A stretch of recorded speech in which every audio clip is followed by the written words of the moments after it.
boy, I love some tools. Let me see some tools. I want some tools. Oh boy, let's see some tools.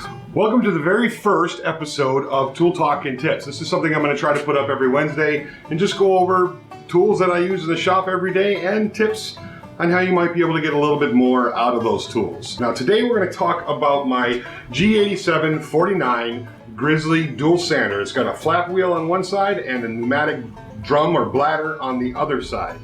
This is probably one of those tools that's a little bit underrated. I use this thing every day a lot, and I've never really talked about it. So I'm gonna take a little time today to show you guys some tips on using this tool, what I've done to change it to make it a little bit easier for me to use, and how effective it really can be. So I have mine reversed. Typically when they get them from the factory, they spin this direction, which means you have to hold the piece of material up underneath.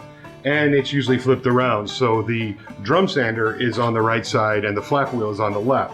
I simply just unbolted the base and just flipped mine around and bolted the base back on, and that makes it so the switch is still in the front, but now the rotation is that way. And holding the piece over the top of the sander is a lot more comfortable when you're using it for hours on end instead of holding it up underneath there. It's very taxing on the back. When you can hold it on top and just rest it in place and work it that direct way, much easier to use. Now this sander has a 4 3/4 inch sanding drum on this side, and it's a pneumatic drum. It's a bladder I can fill up with air or deflate depending on how much give I want. Now typically these are really good for rustic furniture builders who are sanding, natural logs. You can just push right in and you get a lot of coverage. You're not just covering a little tiny area at one time. You can cover a lot more of the material, get a lot more done quickly. The downside of having this mounted the way it is, so it's spinning this way, is you need to be careful about not getting knuckled. Now you can put your hand on this thing when it's running full blast if you're just touching it, but if you just hit a sharp point like a knuckle, it can take a little bit of skin off in a right hurry. Now this is the type of sanding sleeves that it takes on this side. These are kind of a flexible material. The other part about this that's a little bit of a downside is these things are $8 a piece. So you'll definitely want to keep an old shoe for cleaning the sandpaper off, or a sand saver laying around the shop so you can clean it off a lot. I hit mine pretty much every 2 or 3 uses. I'll hit it, clean it up. That gives the sandpaper a lot more life. Now this thing has a 1-horse motor in it. I'm going to go ahead and fire it up, which is plenty of power for this thing. Check it out.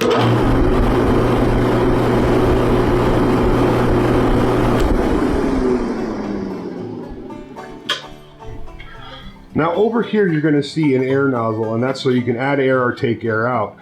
When you put the sanding sleeves on for the first time, you're going to have to unloosen these bolts and release all the pressure so you can slide it over. Now once they've been used a little bit, they get a little more flexible and you can slide them in and out.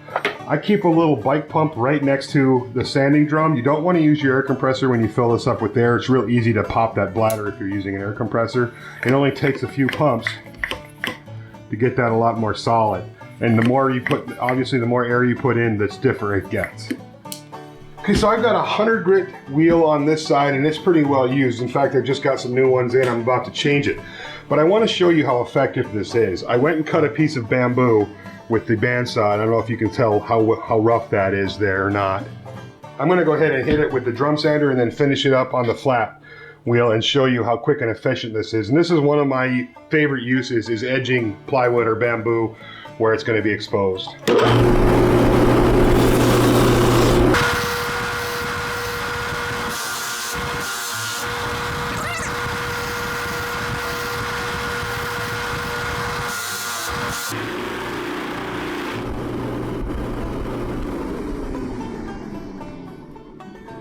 That's just about ready for finish. And then of course, anything with contours you're going to want to do over here, severe contours like trim, I do over here on the flap wheel. And if I've got some real delicate trim, I'll actually put rips into the sandpaper here, and that really helps kind of get around those contours. But for the most part, I don't do too much of that. So here's a hickory log that I'm going to go ahead and hit with this real quick and just kind of show you. If you take a look at this part, this has been just got a light sand on it. It's not real heavily sanded yet, but I want to show you how efficient this is. Again, this is with 100 grit, real pretty dull sandpaper. So, or dull, pretty used up sandpaper.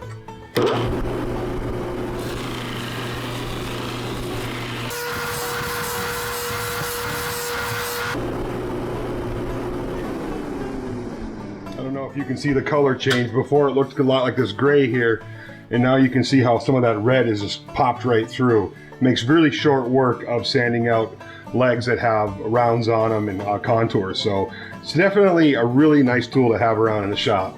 So there it is. There's my Grizzly dual drum and flap sander, and this is definitely one of those tools that I would highly recommend if you're going to get into any type of production work, or if you're going to have a ton of sanding to do on contoured material or rustic furniture. If you're rustic furniture, this is almost an absolute must to have around in the shop. Thank you very much for watching the very first tool talk and tips, and we'll see you next Wednesday.